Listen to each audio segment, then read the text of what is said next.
Your Excellency, military families across the globe play an essential role in the services. The military forces, prioritizing the well-being of our soldiers, is crucial for maintaining operational readiness and safeguarding our nation's security. Consequently, strong family support is paramount as it forms a cornerstone that significantly affects our troops' performance and overall well-being. To reflect this, Your Excellency, the KDF has established continuously developed support and welfare programs to look after both retired personnel as well as their dependents and the families of the fallen soldiers. Our initiatives encompasses healthcare, education, financial empowerment, and physical, social, spiritual, and mental well-being. These programs, Your Excellency, act as a safety net, adverting stress and concerns of military personnel and their families. Your Excellency, behind the scene, KDF Welfare Agency diligently work to maintain and foster our welfare, dignity, resilience of our service personnel and their dependents, both during and after their time in service. Key among the welfare agencies is compensation and welfare branch, serving as an overall body amongst various entities. The compensation and welfare takes care of the injured, compensate for the injured soldiers and families of the fallen soldiers. The first circle is for financial empowerment of KDF personnel and response to medical insurance scheme. This is a plan designed to provide high quality health service for retired personnel and the direct military veterans attends to the needs of the retired soldiers. More recently, sir, KDF established the Military Works Association of Kenya, WAC, to enhance existing welfare provisions, particularly concerning family matters. Your Excellency, as you proceed with the exhibition, each agency will present instructions and mandate and will begin with mark. This concludes my presentation.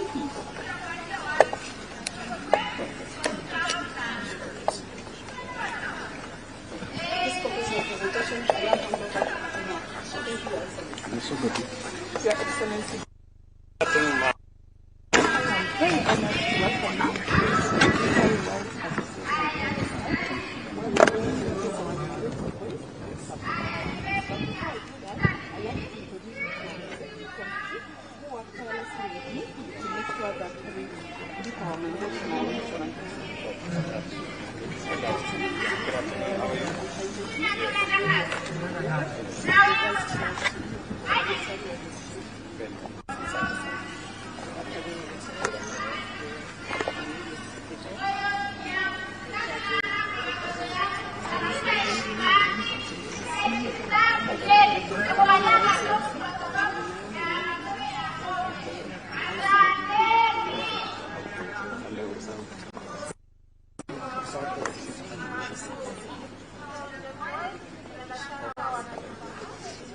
Good afternoon, how are you?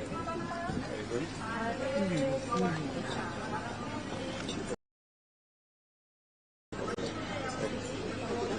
Good afternoon, how are you?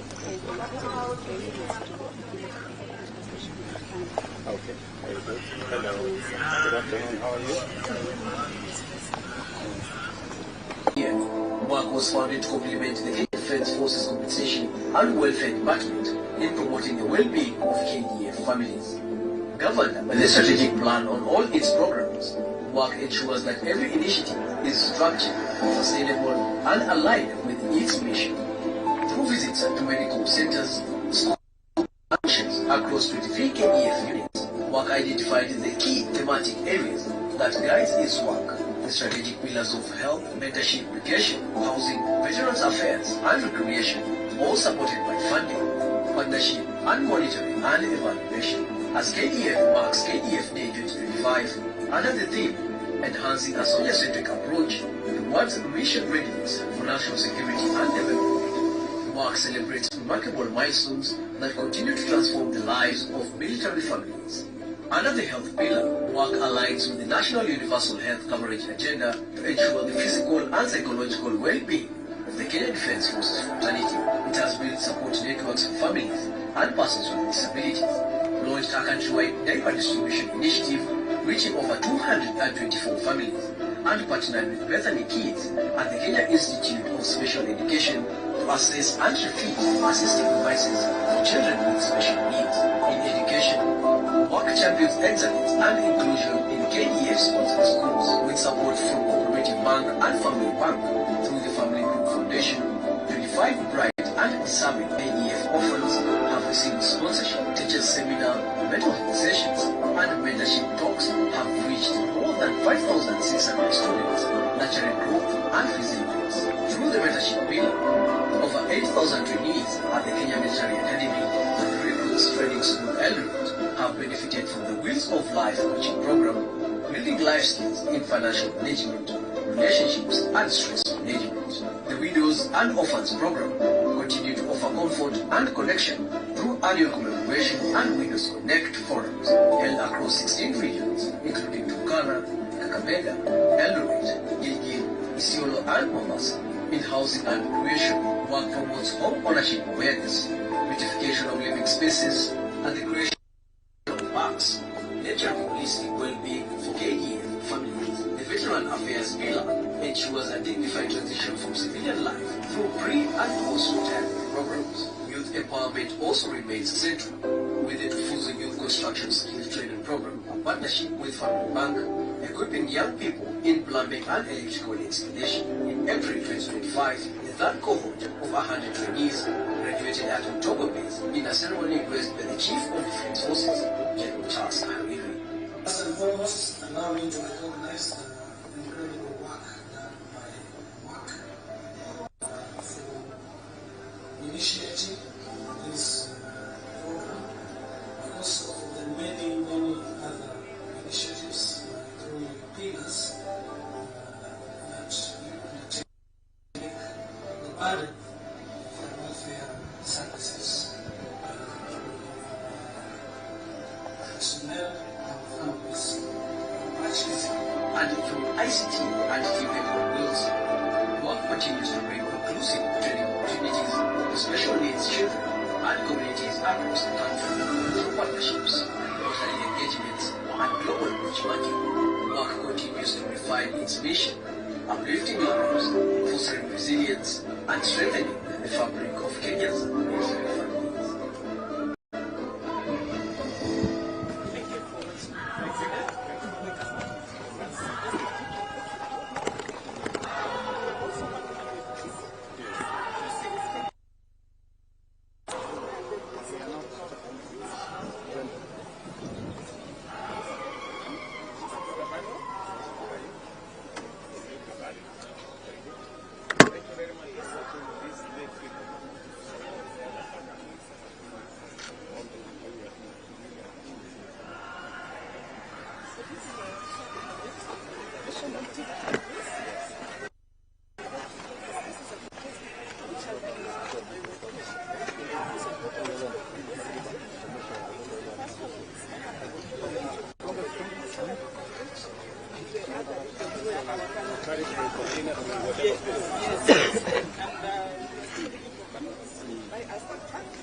And here is our partner. I'd like to introduce you to Mr. Mungu, who is the trustee of the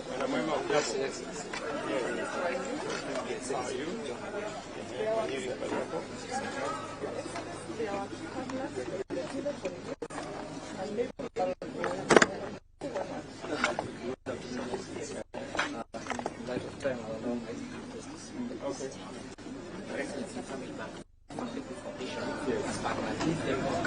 So what we are doing is that we have established activity years.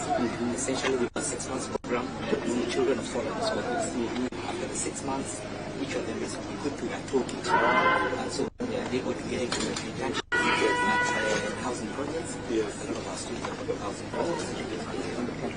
scholarship with that, so the two of them are the sufficient in addition to that. We also run a big high school scholarship. All 1,500 students throughout the country. Okay. All things we've established a climate action. Yeah, where we've taken 240 acres forest restoration. Okay, very good. Yes, very good. Very good. So, and Sharon. Jackson Abadi? Very good. Salama?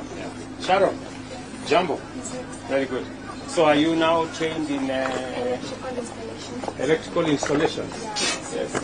From Moi Air Base. So is that ticket there? Or it is the Moi? Okay.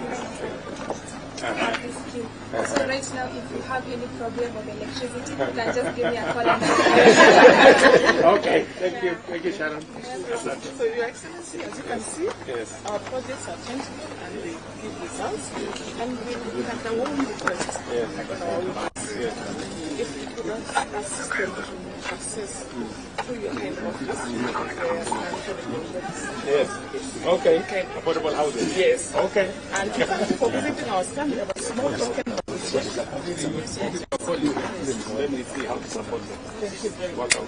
Thank you. We have a small token of appreciation. Come to our stand.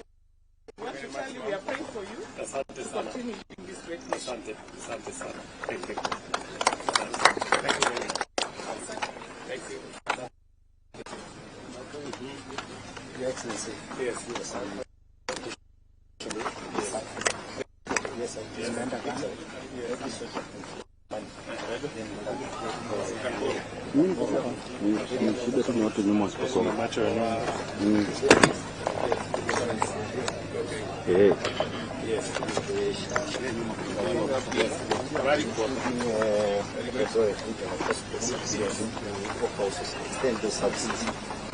Yes, yes, one of the Bwana Mulei.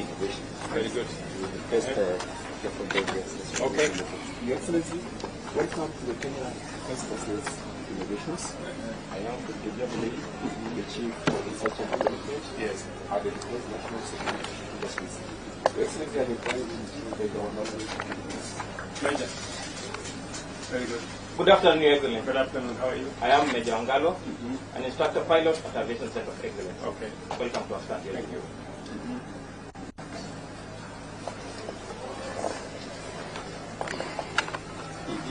Your Excellency, this year's KDF Day theme is enhancing a soldier-centric approach towards mission readiness for national security and development. This can be achieved through innovations that focuses on the soldier protection. In order to achieve force protection, area protection, and filling capability gaps, we have 3 innovations. The counter improvised explosive device robot, the anti-drone, and the hardened gun project. Innovation, you say. Okay. The counter improvised explosive device robot is developed to counter the IED, which is a weapon of choice for terrorists and insurgents. It has resulted to the loss of our own troops, and we have a locally grown solution to the problem. Okay. The second innovation, the counter drone. Drone is an emerging new threat in the local and international spheres. It has necessitated us a weapon to counter this new threat. Very good. The third innovation, the Eden Gun project over there, Your Excellency, is an innovation that fills capability gaps at a low cost. The order of presentation, Your Excellency, will be the first innovation will be presented by Koplo Miloy. The second innovation will be presented by Senior Sergeant Kimani, assisted by Koplo Mwau. The third innovation will be explained by Captain Soy.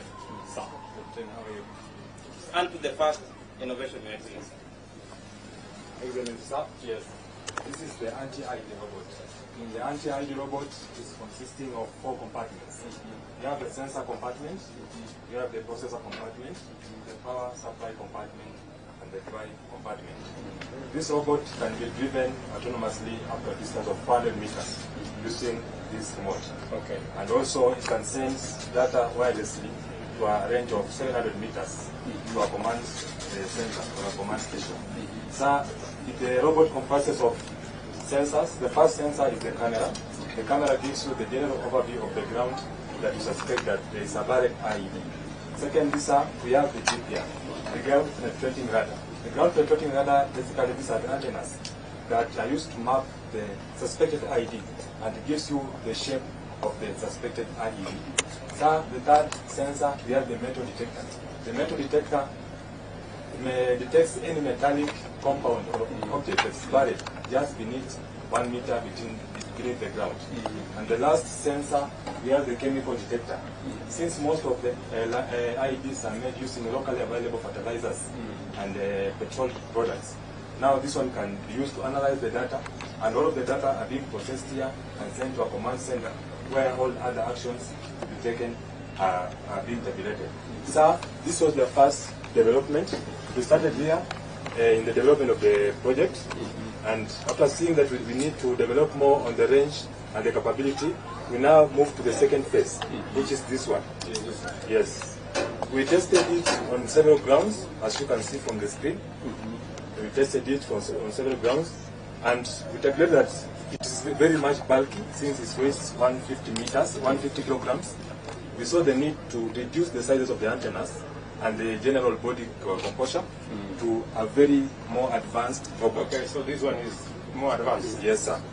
Now the sensors, as you can see from this point, now this big sensors, the antennas, we have now miniaturized this to very small sensors, but very powerful, and are being mounted on the body structure of the robot.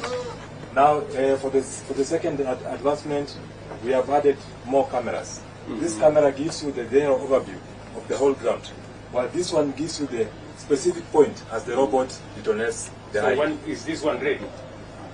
Or it is in the works? It's in works, sir. Very good. Yes, sir. Very good. Sir, I now hand over to Senior Sergeant Kimani to take you through the next project. Kimani. Your Excellency, sir. The weapon before you, sir, is the counter UAV, also known as the drone gun. Sir, this weapon is locally made in our workshops, fabricated, everything is made in our workshops. It works by emitting a radio frequency signal that interrupts or disrupts the communication between the drone and the controller. It has several compartments, this being the battery compartment, the switching compartment for switching purposes, the frequency generation compartment, which generates the radio frequency signal, and the transmission compartment for transmitting the signal. Sir, our gun has a range of up to 400 meters, and this is, we're also conducting this in phases. This is our second phase. Now we are currently in our third phase, where we want to improve our gun to a range of up to 1.2 kilometers. Yes, that will be better. Yes, sir. Then you need to manage the situation when it is still far. Yes, sir.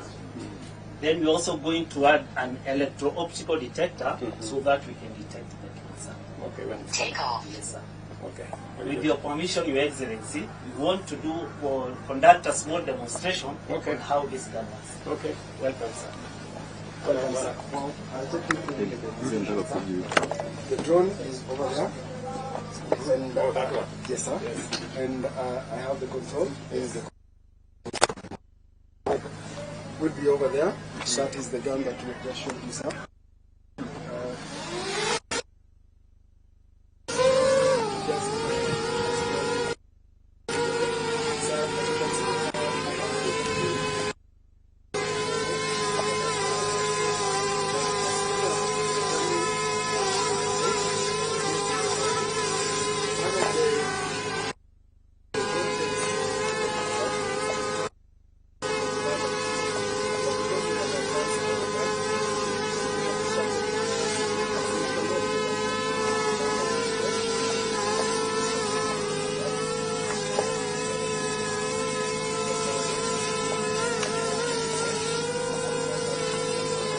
Firing now.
Over here, we will see how operates. The local deployments will have improved in operating with the Ghana and operating the Ghana. The technology we have the Ghana. And over here we have British participants. We have conducted a series of mechanical adjustments able to mount the gun. Also, we have done a complete electrical design ourselves, being able to give the controller the autonomy to control required to work in service. Normal deployments seem well, and obviously we need to be deployed to the commercial areas.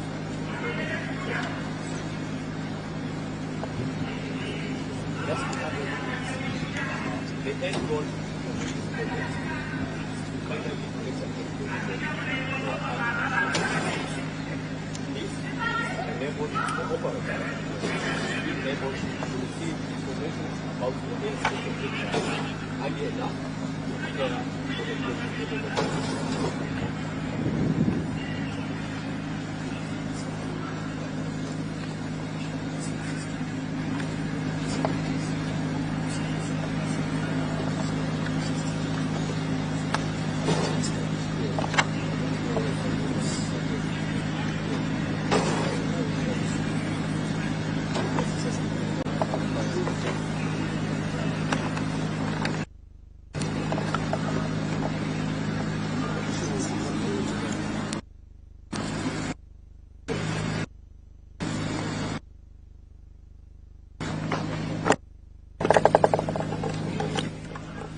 So the innovation here is going on.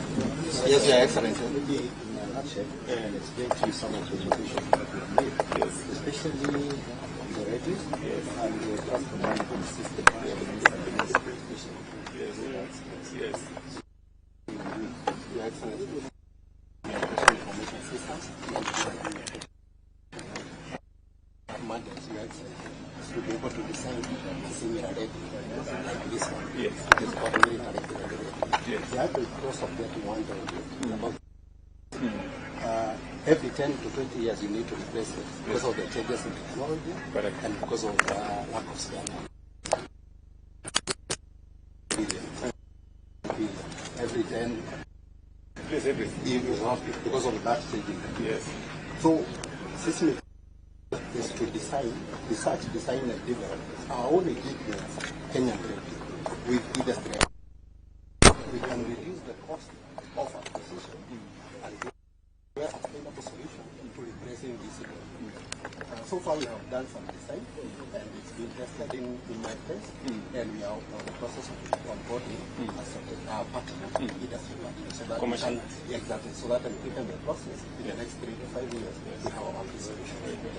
So once we do the military grade, we can then go to non-military grade, and then some other security agents. Okay. Additionally, we are doing software solutions.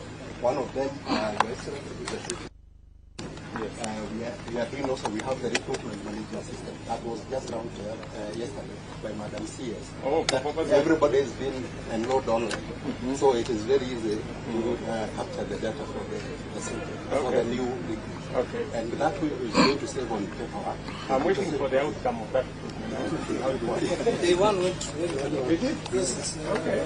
When I could monitor it from my hotel here, the teams are now putting in the results and everything. Okay. So it's going to, so nobody will never appears. The recruitment center will show us who's there. Yes. Because the data is captured. So, Your Excellency, in a nutshell, we are going to reduce on cutting of trees and contribute to Your Excellency's climate change mitigation process. In a small way, Your Excellency, we have done a small project here for making our regions communicate together and be able to secure our troops in the field and save lives. Because once they communicate in secure mode, they are able to cut off the enemy and deny him the chance. The second project is for communication with batteries, which are able to pick rate. We're able to, because we buy them every 10 years, but the batteries die quickly compared to the radio. Therefore, we have done our own solution. Instead of buying at 75,000 from the manufacturer, we are buying at only 20. We are making it our own at only 20,000. Okay. Therefore, locally here. Yes, sir. Simply this one. Yes. It's able to serve for 8 hours on the same radio. And that technology, once we know it, we are going to use it for our own radio. And finally, I allow Captain Ghana to demonstrate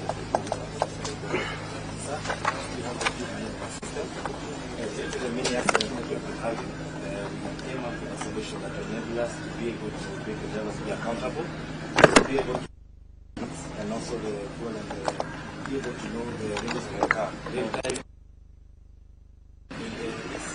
So far, we never have it.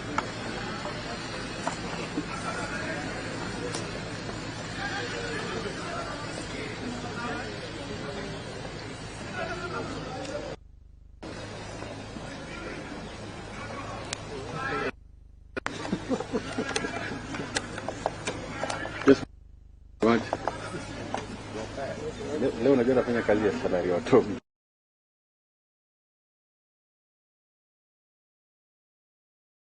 Lami acha Mungu nyato kwa maderi ya monetanga po kila kitu kwa hapa. Sasa kama wewe si mtu na jeshi sahi iko Turkana Muislamu iko kwa jeshi iko Mturkana sahi mtu pasta ambaye sisi huko tumeona dunia hii.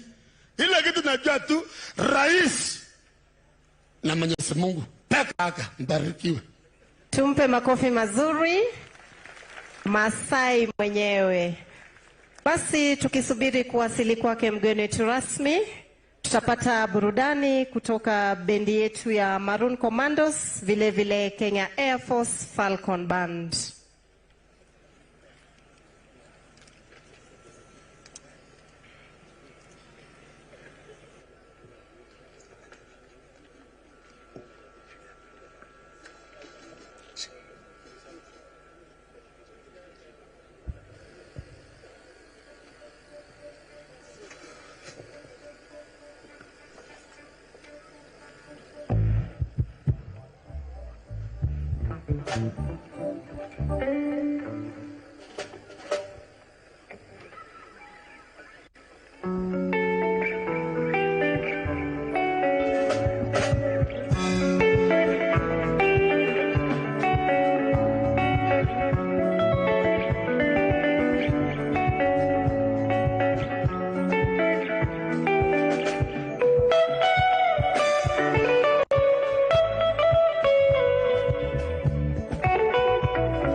agency is to promote, coordinate, and to regulate space-related activities in our country.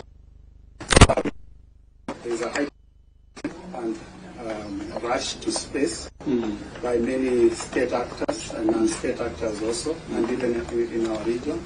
And so we do not want to be left behind.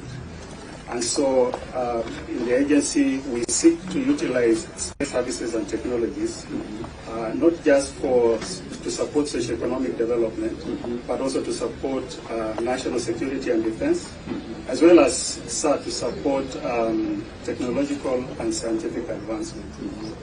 Towards that end, sir, we have 4 main lines of effort in our focus. The first one being enhancing utilization of space technologies across the public sector, in decision support, in planning, in monitoring, and predictive analytics, and socio-economic as well as defense and security. Secondly, sir, is to develop our national space capability, and that is in the whole range of space technologies, including development of applications, as well as even infrastructure development. The third line of effort, sir, is focused at supporting or growing the space economy. And here, these are efforts targeted at our innovations and also the startups in the space ecosystem. The idea, sir, is to support them to become viable SMEs that will be the bedrock of our space economy and make it contribute to national development, sir. And then fourth but not least, sir, is awareness creation, which is what we're doing by demonstrating the utility and benefits of space technology, sir. To speak to just some specific examples of what we are doing, sir, I invite Major Muhungi to just take you through some of the specific activities, sir. Your Excellency, Can you explain to me this thing somewhere else? Yes, sir. Where was it? That was KDF Day 23. Oh, okay. But now we have other activities. Yeah, advanced. Yes, sir. Okay. Yes, sir. So, Your Excellency, in line with this KDF Day theme, enhancing soldier-centric approach to admission readiness for national security and development, the agency recognizes its capabilities as force multiplier for KDF and for national development. One key enabler is the geospatial technology, where in defense it's applied in areas such as surveillance, reconnaissance, as well as distribution awareness. Your Excellency, we are working with KDF in one application area where we are mapping incidences, hotspot analysis, and keeping clear incidence occurrences to determine the pattern so that we predict the future occurrences, ensuring quick interventions. Your Excellency, in line with national pillar on agricultural transformation and growth inclusivity, the agency is collaborating with the Ministry of Agriculture and other stakeholders to develop agriculture decision support tool to be able to map the crop types, monitor the crop condition, and predict the yield estimation. This will enhance data-driven decision making, strengthening our food system resilience, and contributing to the national security. Additional to the agriculture, we are also supporting agriculture authority with ongoing geographic mapping exercise to ensure the country complies with European Union deforestation regulation, which require our food to be sourced from deforestation-free zone starting from January 20. I had the same presentation yesterday at Konza. Yes, sir. These people should collaborate so that we can have one approach. Are you aware that they are also doing something? Yes, sir, Your Excellency. So the agency is supporting with high resolution imagery. So it's a multi-sector approach. Okay. Yes, sir. Very good. Well, the AFA is coordinating the effort, and the agency is providing the high resolution imagery plus the technical support. Very good. So in line with climate action and environmental monitoring, the agency, apart from monitoring our tree cover using satellite imagery, the agency is also working with Kenya Forest Service to undertake National Forest Resource Assessment 2025-2026 and towards achievement of our national goal of planting 15 million trees by 2032 and also increasing our forest cover from 12% to to 30%. So this is the spatial representation of the 2021 tree cover, where we had the 20% cover. What using the process counties like Marsaburi, we have huge tracts of land they have the highest potential for aerial seeding. How can people support that aerial seeding with medicine?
Tuendelee na burudani bendi zetu za Maroon Commandos na hali kadhalika Falcon Band. Tafadhali tuendelee.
kati, bofika motoe, moti yangaina kati, oseka motoe, komo yangaina kati, soki batunio, abani yango yangandae, masu, talaka moto yongo zongae.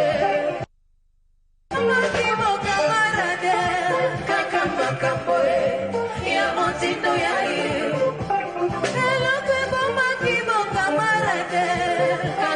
Kamboe, ya motindo ya hii, bofinga motoe, boti yangaina kati, bofinga motoe, boti yangaina kati, oseka motoe, kombo yangaina kati, soki batunio, abati yangaina kati, masu, talaka motoe kozongae.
It's all-in-one system. It has the battery, it has the inverter, and the energy management.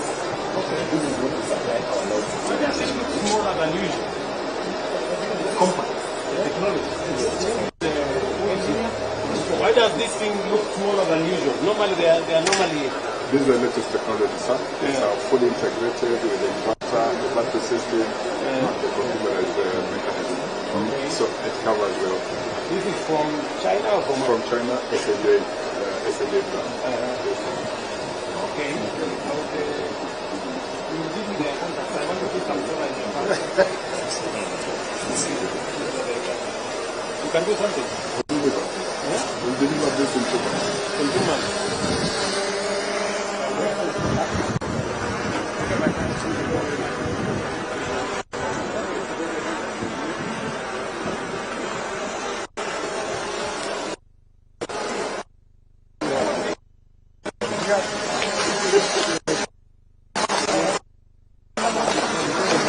Care, St. Mark's Anglican Church Choir, Moi Barracks,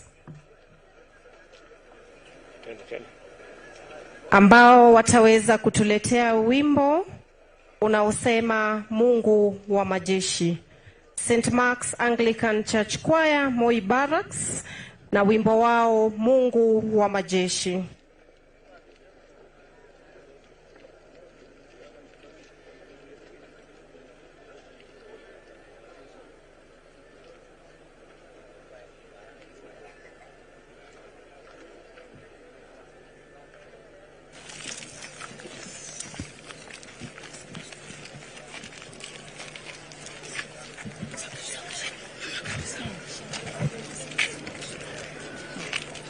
Iwapo mko tayari, muweze kutupa burudani.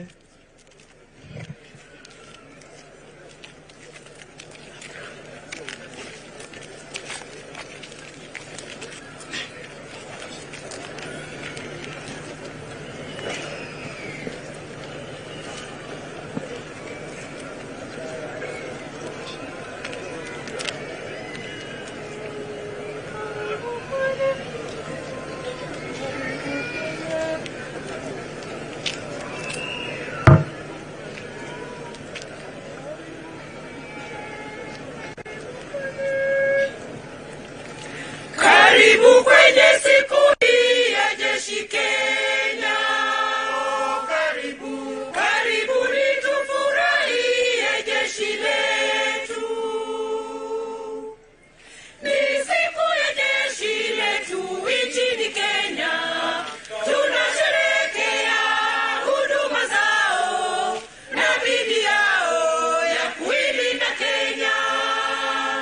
Ni siku ya jeshi letu nchini Kenya. Tunasherehekea huduma zao na bidii yao ya kuilinda Kenya. Mipaka yetu sasa iko salama. Hakuna magaidi toka Somalia wamefika Kongo, Sudani ya Kusini. Mungu twaomba, linda jeshi letu. Hongera jeshi, hongera sana. Hongera jeshi, hongera twajivunia. Asante Mungu, asante sifa. Mungu, asante kwa kutulinda. Nchi kavu, ngome yetu, wana anga, wana maji, ni jasiri kwa kutulinda. Nchi kavu, ngome yetu, wana anga, wana maji, ni jasiri kwa kutulinda. Amiri mkuu wa jeshi, rais wetu, twakupa heko kwa uongozi bora na makamanda wako kwa ushirikiano kuhakikisha Kenya iko salama. Rais wetu, mawaziri wetu na viongozi wote wa serikali, twawashukuru nyote kwa kufadhili jeshi. Twawaombea Mungu awabariki. Hongera jeshi, hongera jeshi, hongera twajivunia. Asante Mungu, asante sifa. Asante Mungu, asante kwa kutulinda. Nchi kavu, ngome yetu, wana anga, wana maji, ni jasiri kwa kutulinda. Nchi kavu, ngome yetu, wana anga, wana maji, ni jasiri kwa kutulinda. Kuna wanajeshi wetu waliopoteza maisha vitani, wajane na mayatima walioachwa. Asanteni sana. Asanteni sana St. Mark's Anglican Church Choir. Tukipata nafasi tutaweza kuwapa tena. Asanteni sana. Tuwape makofi wanapoondoka. Asanteni.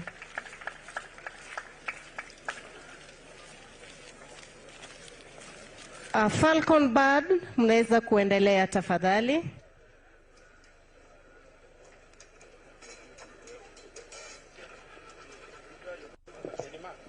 Okay.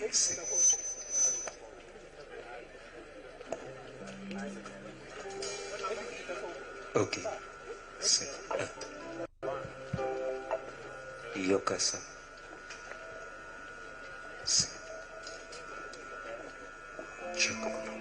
Falcon Band, tunaendelea mbele.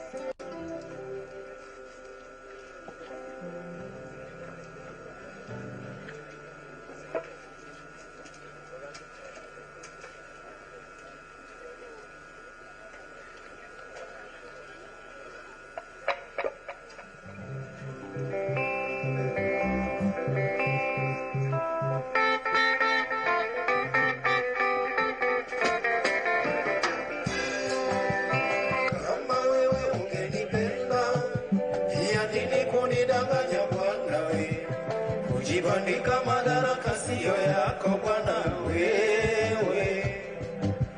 Kama wewe ungenipenda, ya nini kunidanganya bwana we? Kujibandika madaraka siyo yako bwana wewe. Nimesikia tetesi kuwa una lolote hata kazi unaye.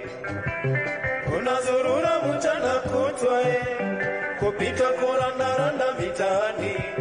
Nimesikia tetesi kuwa una lolote hata kazi unaye.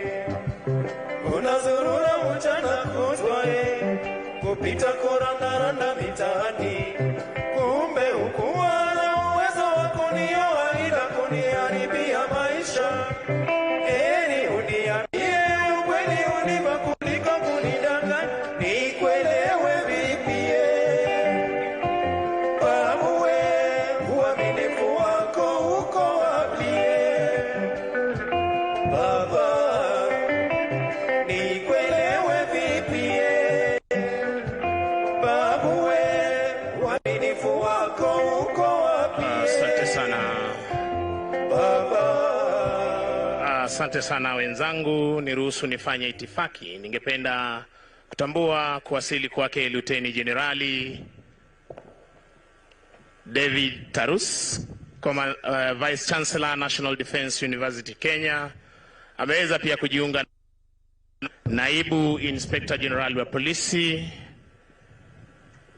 Bwana Eliud Lagat ambaye yuko pamoja nasi Meja Generali Eric Kinudia, yuko pamoja nasi Meja Generali Said Mohamed Farah, yuko pamoja nasi Meja Generali Agostino Lobali, yuko pamoja nasi Meja Generali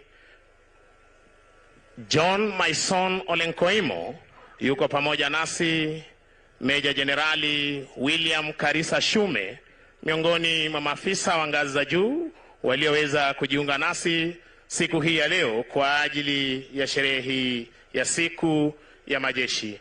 Basi kuzidi kuwakumbusha ni kwamba wakati wowote tokea sasa tutaweza kumpokea mgeni wetu rasmi, Rais wa Jamhuri ya Kenya na Amiri Jeshi Mkuu wa Majeshi ya Ulinzi hapa uwanjani, na tutazidi kuwakumbusha kwamba atakapojiunga nasi sote kwa heshima tutaweza kusimama kuweza kumkaribisha Mheshimiwa Rais.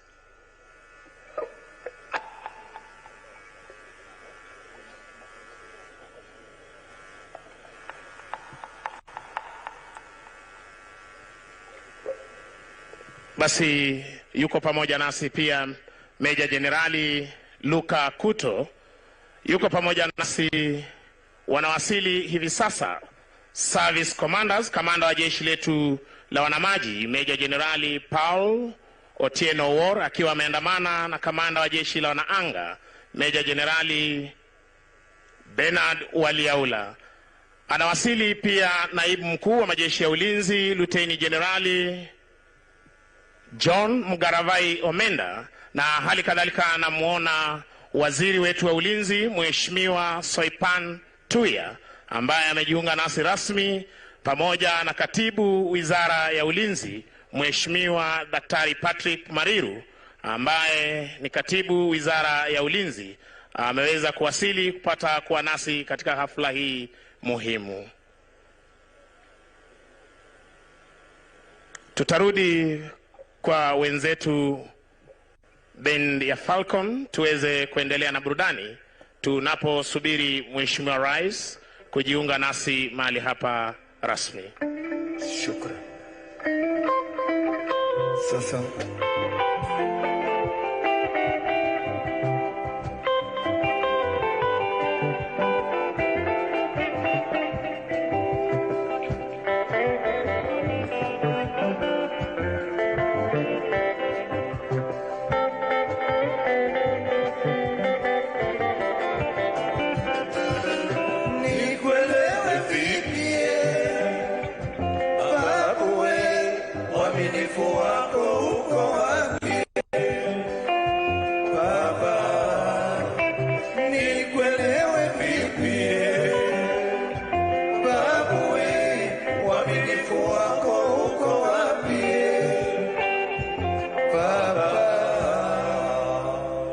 Shukran za dhati.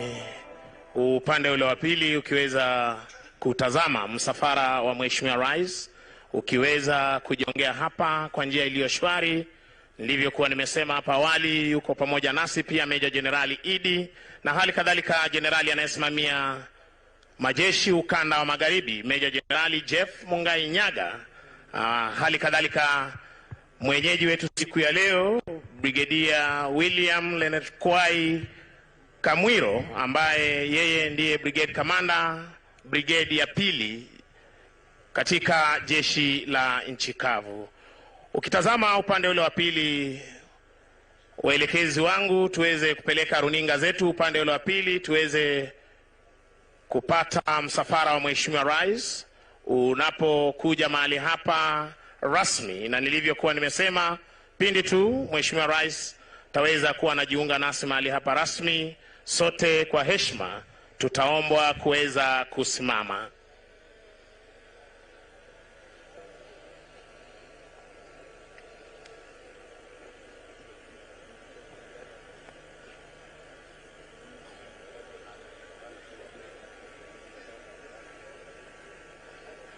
Asante. Pia nakumbushwa na mwelekezi wangu Meja Jamal, yuko nasi mwenyekiti wa MWAC Mam Grace Kahariri. Kwa heshima naomba sote tusimame kuweza kumkaribisha Rais wa Jamhuri ya Kenya na Amiri Jeshi Mkuu Majeshi ya Ulinzi Mheshimiwa Daktari William Samoei Ruto anapojiunga nasi hii leo kwa sherehe ya siku ya kijeshi katika gatuzi la Uasin Gishu, kikosi cha 9 hapa Eldoreti Moi Barracks. Kwa heshima naomba sote tusimame tafadhali.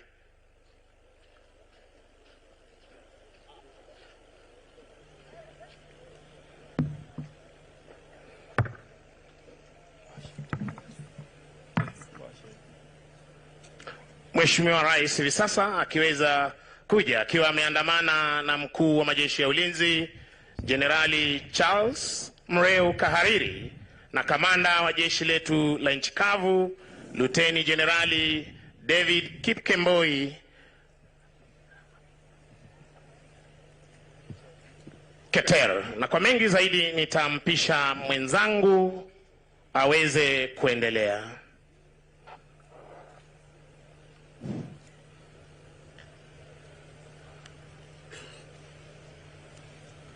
Distinguished guests, ladies and gentlemen, shortly we are welcoming our chief guest, who is the President of the Republic of Kenya and Commander-in-Chief of the Kenya Defense Forces, to grace this auspicious occasion as we celebrate the Kenya Defense Forces Day 2025 here at Moi Barracks, Eldoret.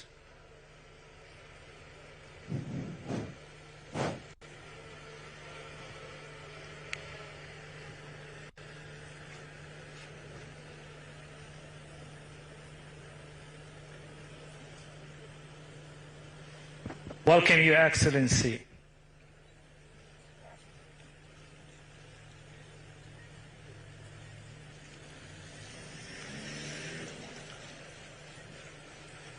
Your Excellency, I request that we remain upstanding and remove our headdresses for our prayer led by our chaplaincy.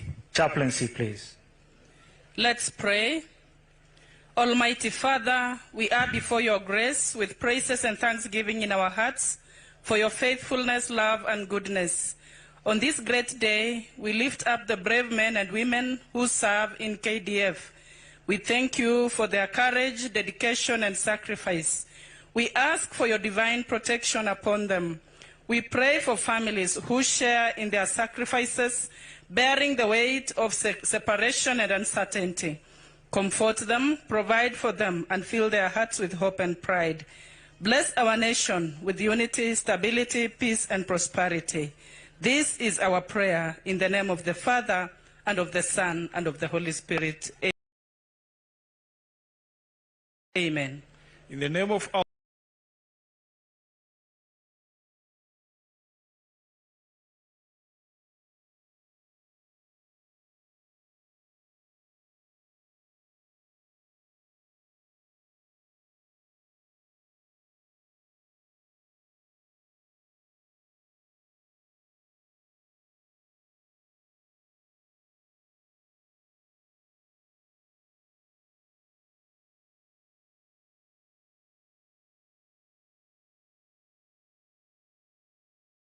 Samoei Ruto, sir, the Cabinet Secretary for Defense, the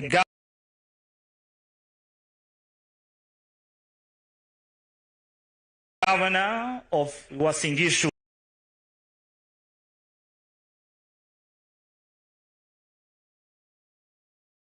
County, the Chief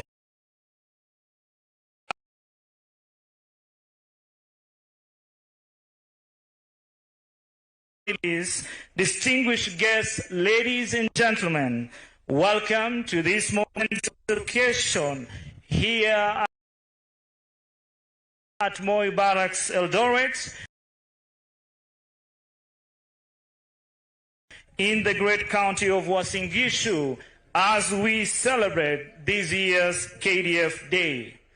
Your Excellency, this auspicious occasion honors the spirit of service, dedication, and excellence that define the Kenya Defense Forces.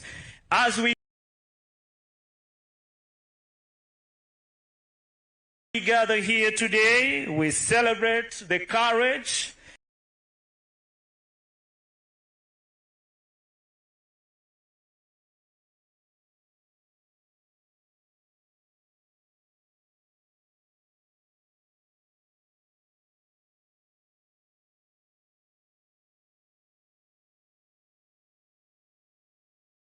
commitment, and sacrifice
asante kwa kutulinda ngome yetu imara, ni jasiri kwa kutulinda ngome yetu imara, ni jasiri kwa kutulinda.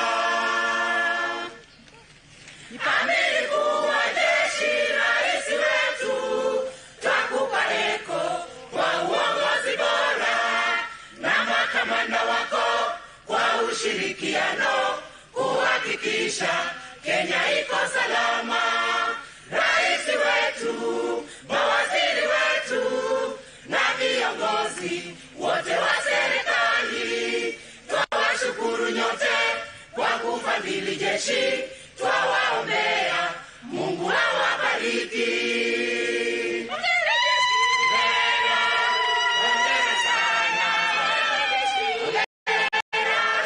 Twajivunia, asante kwa kutulinda. Ngome yetu ni imara, ni jasiri kwa kutulinda. Ngome yetu ni imara, ni jasiri kwa kutulinda. Kuna wanajeshi wetu wanapoteza maisha vitani, wajane na mayatima walioachwa wasifadhaike. Hao ni mashujaa, twawakumbuka kwa uzalendo.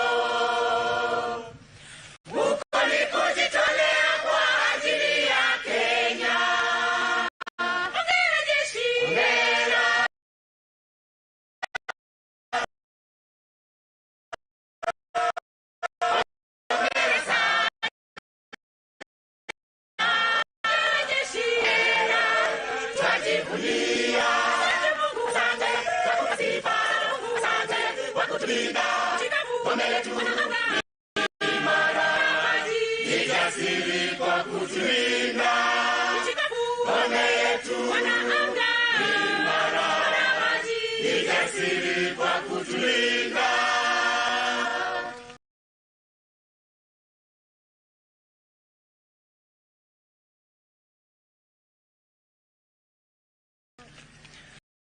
Yetu Mungu, bariki Kenya, tupe amani, tufanye maendeleo, tuishi kwa upendo, umoja siku zote. Wewe ni Mungu unayeweza yote. Hongera sana, hongera, twajivunia. Asante kwa sifa, asante kwa kutulinda. Ngome yetu ni imara, ni jasiri kwa kutulinda. Ngome yetu ni imara, ni jasiri kwa kutulinda. Ngome yetu ni imara, ni jasiri kwa kutulinda. Tuwapongeze kwa makofi mazuri St. Mark's Moi Barracks Anglican Church Choir. Bila shaka Mungu ni wa majeshi. Mheshimiwa Rais, tayari mbele yako ni wanafunzi wa shule ya sekondari ya kati ya Moi Barracks watakao tuletea shairi lenye anwani Mkuki wa Almasi. Moi Barracks JSS ukipenda, na shairi lao Mkuki wa Almasi. Iwapo mko tayari muweze kutupa burudani.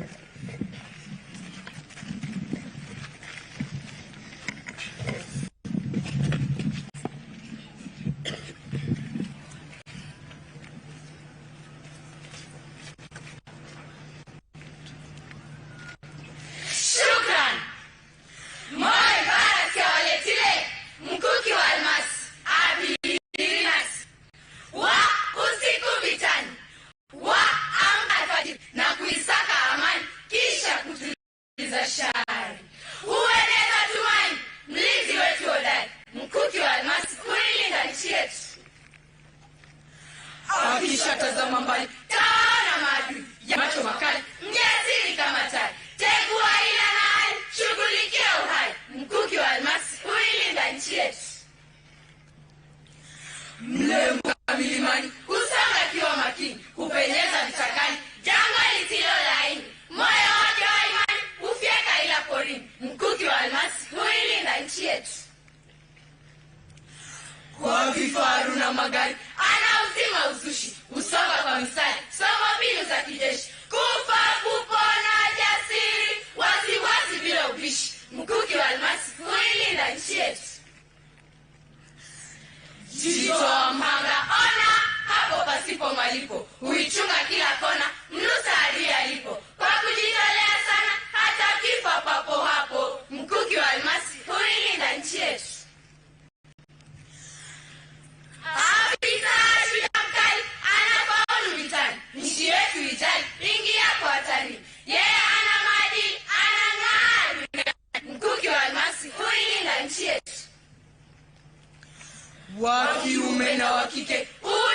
nidhamu, afuata sheria zake pasipo na udhalimu. Ulinzi na amani kwake ni jasho lake la damu, mkuki wa almasi huilinda nchi yetu. Ameilinda heshima, maadili wakomesha, ameshasimama wima, ni nani atamtisha? Huilinda nchi yetu sasa. Tuwapongeze kwa makofi mazuri Moi Barracks JSS kwa shairi. Mheshimiwa distinguished guests, as our exceptional entertainers take their final, we now transition from applause to speeches, special honors and awards.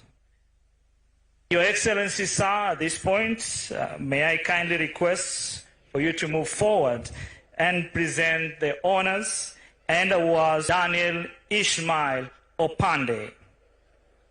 Lieutenant General retired Opande holds the distinguished honor of being the first commanding officer of the 9th Battalion Rifles when the unit was formed in 1979.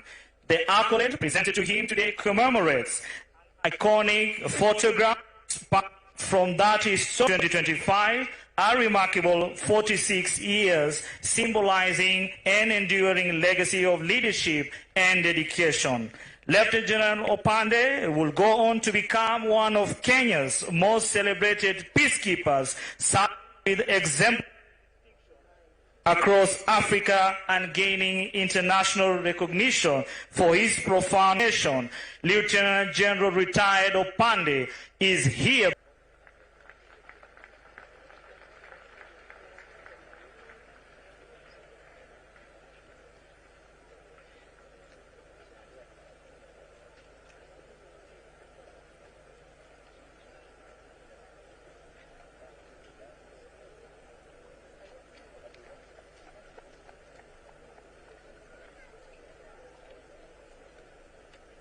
Let's extend a round warm of applause to Lieutenant General retired Opande.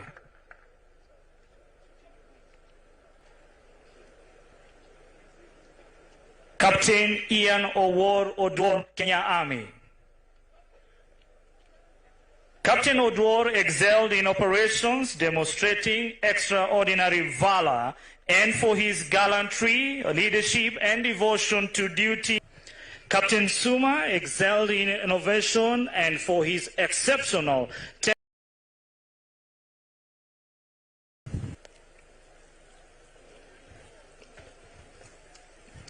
62253, Warrant Officer Class 1, Gideon Kipkoech Kering, Kenya Army. Warrant Officer 1 Kering excelled in emergence, dedication, and devotion to duty. Senior Sergeant Lantei excelled in operations, demonstrating exceptional courage, determination, and heroism under fire. For his exceptional courage, presence of mind, and determination in the face of grave danger, Senior Sergeant Lantei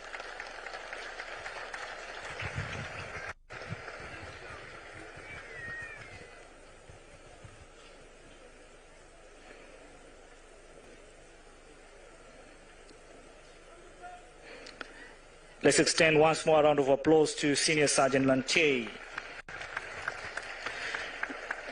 99554, Sergeant Wanga Saumu Saleh, Kenya Army.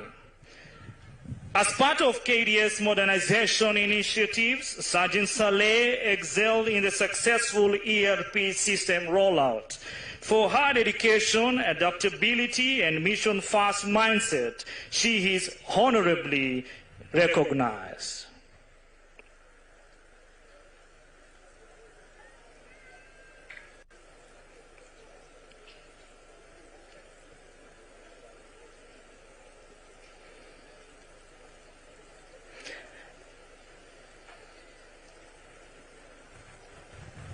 Let's extend a round warm of applause to Sergeant Wanga Saumu Saleh from Kenya Army.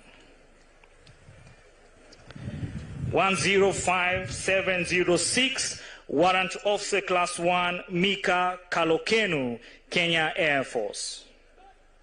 Warrant Officer 1 Kalokenu excelled in innovation for impact and for his innovativeness and unwavering dedication to service. Warrant Officer Class 1 Kalokenu is hereby honorably recognized.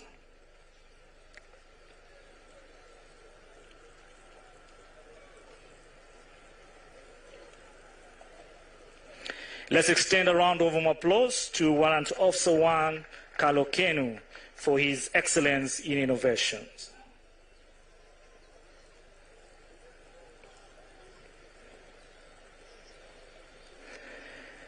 (106,597) Warrant Officer Class 2 Newton Gregory Lungaho, Kenya Air Force.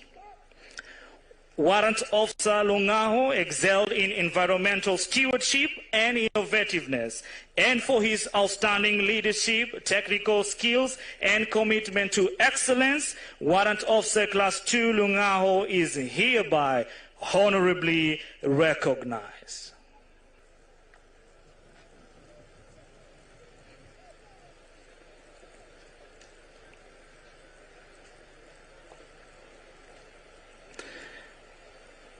Let's extend a round of applause to Warrant Officer Class 2 Newton Gregory Navy. Sergeant Bernard Rono excelled in disaster operation. His exceptional professionalism and outstanding devotion to service, Sergeant Rono is hereby honorably recognized.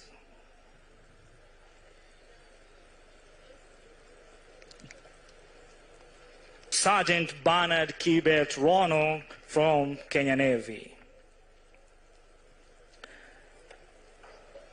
136718, Corporal King, outstanding initiative and a strong sense of responsibility. Corporal Okello is hereby honorably recognized.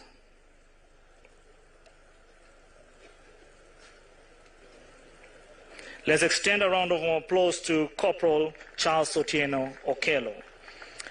163186, Corporal Boniface Mushiri, Kenya Army. Your Excellency is currently on international. His officer commanding Major Amos Ouko, Kenya Army.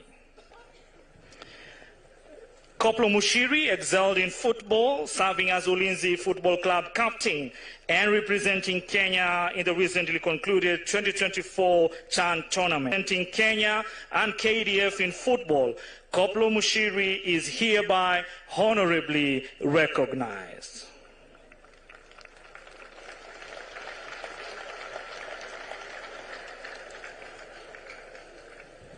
General Charles Kariri to great officers, warrant officers and service members, na familia zetu,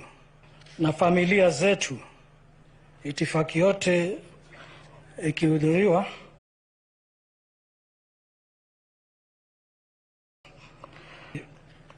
And it reminds us that our greatest strength lies in the well-being and readiness of each and every soldier. A mission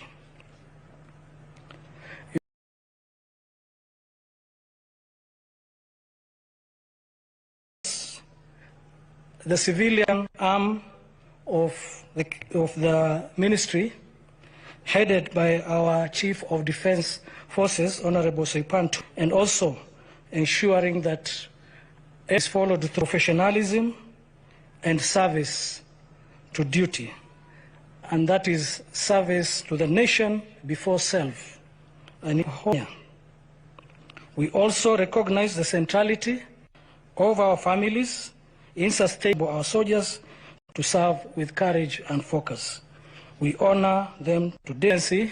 On behalf of the entire Kenya Defense Force, and humble duty to invite Your Excellency to address your troops and the nation at large on this auspicious occasion. Your Excellency.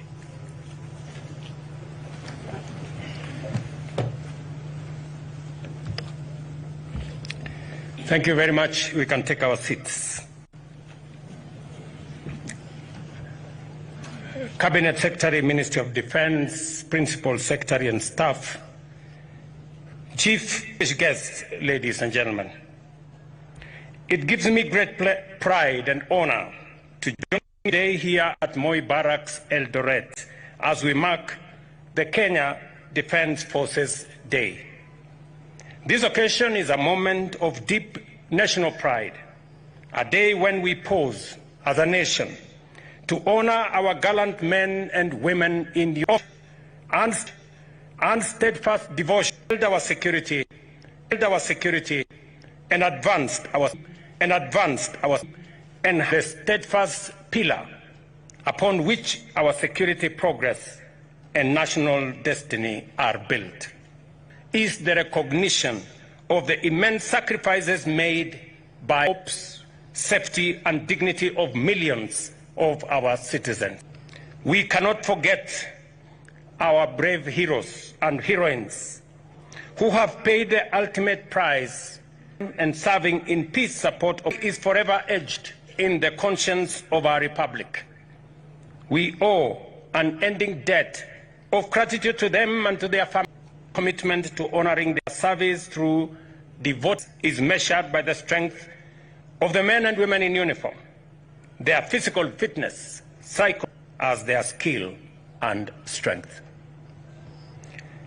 Ladies and gentlemen, the Kenya Defence Forces now stand as a pivotal crossroads in history. The world around us is transforming from cyber warfare and terrorism to violent extremism, climate-driven security risks, and transfer home. We continue to guard our borders, protect our seas, nations such as Linda Nchi, contributions, fellow citizens, the store businesses to all of which strengthen our national resilience and defense. We shall continue to harness the skills and our national infrastructure. And I'm very proud that finally we will have the Ulinzi Construction Company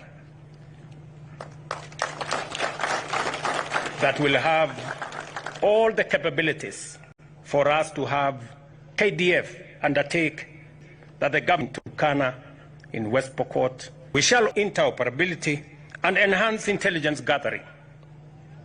These partnerships not only improve our mission readiness, but also elevate Kenya's role as a responsible and respected member of the international community. But also because your work gives life to the government's vision of a transformation of the Kenya Defence Forces. Your patriotism, discipline, and professionalism inspired this great republic. Yes, but by total dedication to duty and to one another. As I said, we must believe in God, we must believe in ourselves, and we must believe in our country. It is the ingredients that will inspire us to move this nation from a third world country to a first world country in our lifetime. With the example that has been set by the Kenya Defence Forces, it expands the horizon of possibilities that can be achieved by our nation, Kenya. KDF has served in the international community in the peacekeeping missions around the world with exceptional excellence. They remind us that that excellence in our soldiers, in our military personnel, exists in every Kenyan. And therefore, we must never settle for the average or the ordinary. We must always work for the very best and the excellent. That is how we are going to move this country to the next level.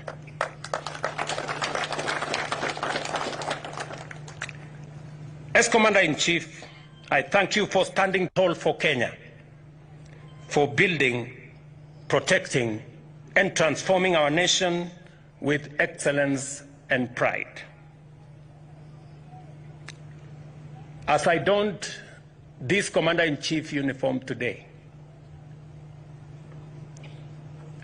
it reminded me of my early years as a student, as a pupil, actually, in Kamagut Primary School just next door. In 1979, when this base was set up, I was a standard 6 pupil. Today, with a lot of pride, I saw the choir from St. Mark, my village mates, sing here. And they were singing about the commander-in-chief. I don't know whether they knew who that was. And with, again, a lot of pride to see the development that has gone on in this institution and the great strides that have been made.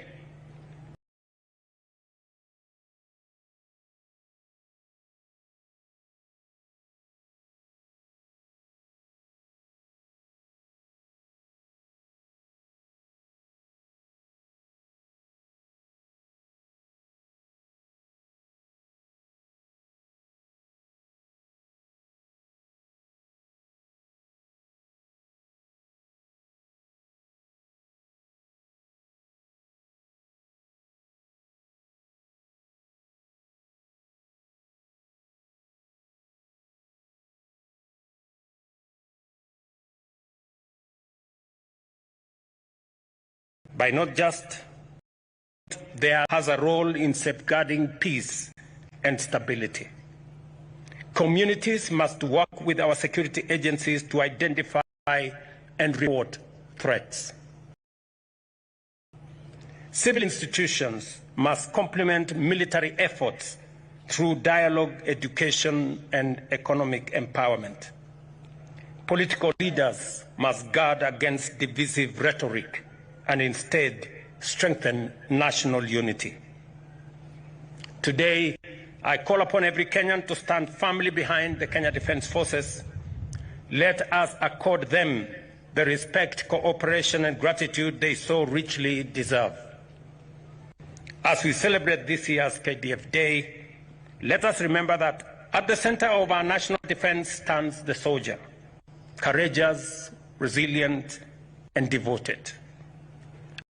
Our collective commitment as government and citizens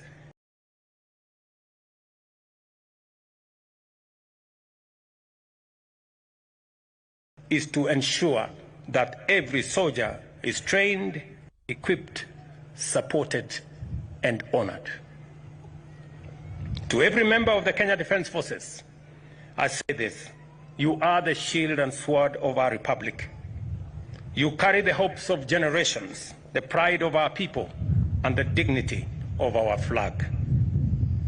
To the families, and this morning I was reminded that soldiers enlist, families serve.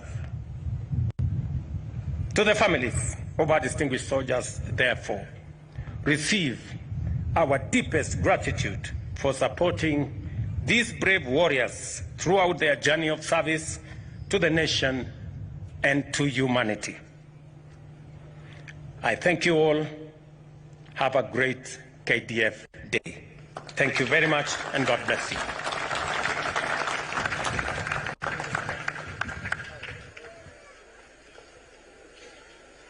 Asante sana Mheshimiwa Rais. Kinafuata kipindi cha sherehe za machweo ya jua, beating of the retreat by the KDF band. Bendi, tafadhali wapo mko tayari, uwanja ni wenu.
Mheshimiwa Rais, ni zamu ya mkurugenzi wa muziki Jeshi la Wanaanga Luteni Steven Njuguna kuweza kuchukua usukani wa bendi hizi.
Mheshimiwa Rais, kwa heshima naomba sote tusimame kwa ajili ya wimbo wa Injili, wimbo wa kushusha bendera zetu, wimbo wetu wa taifa na wimbo wa Jumuiya ya Afrika Mashariki.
Hivi sasa mwelekezi mkuu wa bendi hizi Senior Sergeant Simon Masinde akija kumwomba kwa heshima rais idhini ya kuondoa bendi hizi uwanjani.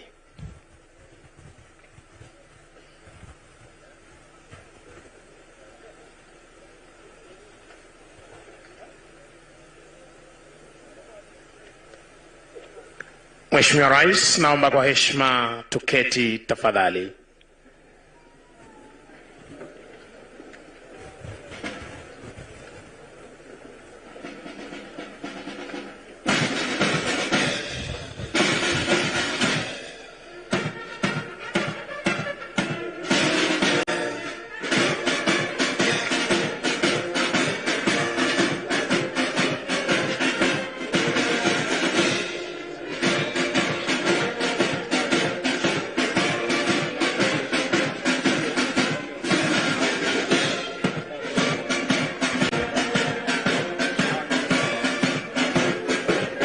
Anaondoka hivi sasa mkurugenzi wa muziki Jeshi la Wanaanga Luteni Steven Njuguna baada ya kutekeleza wajibu wake alasiri ya leo.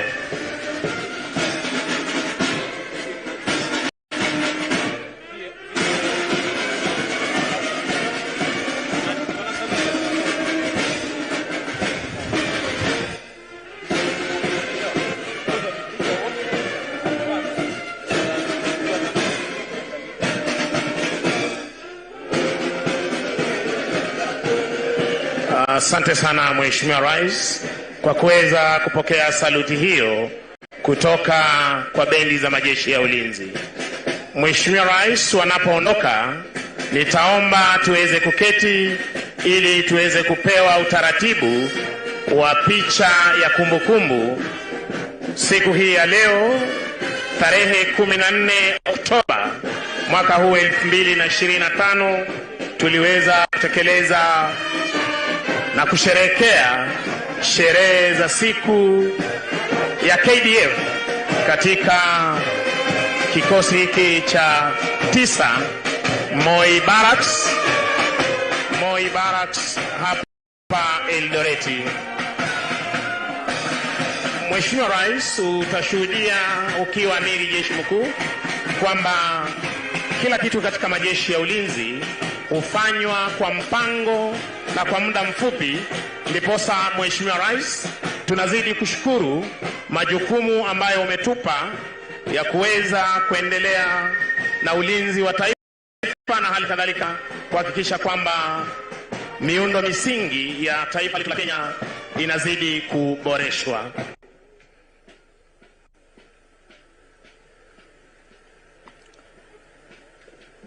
Your Excellency, for our next part of the program, which will be transitioning to a commemorative photograph session, and I kindly request the Military Wives Association team, led by the chairperson, Madam Grace Kariri, to take up their position. I can see the seats already set. Your Excellency, distinguished guests, as we conclude today's memorable KDF Day celebrations, we reflect with pride on our rich heritage of service while embracing a future filled with promise and unwavering commitment. Thank you all for joining us in these celebrations, and we do pledge to continue protecting and serving our beloved nation with honor, dedication, and pride. Your Excellency, as we capture this historic moment, this photo session will serve as a lasting memory of today's celebration and the distinguished individuals who have graced us with their presence on this momentous occasion. As such, allow me to read to you the exposures as they will be following each other.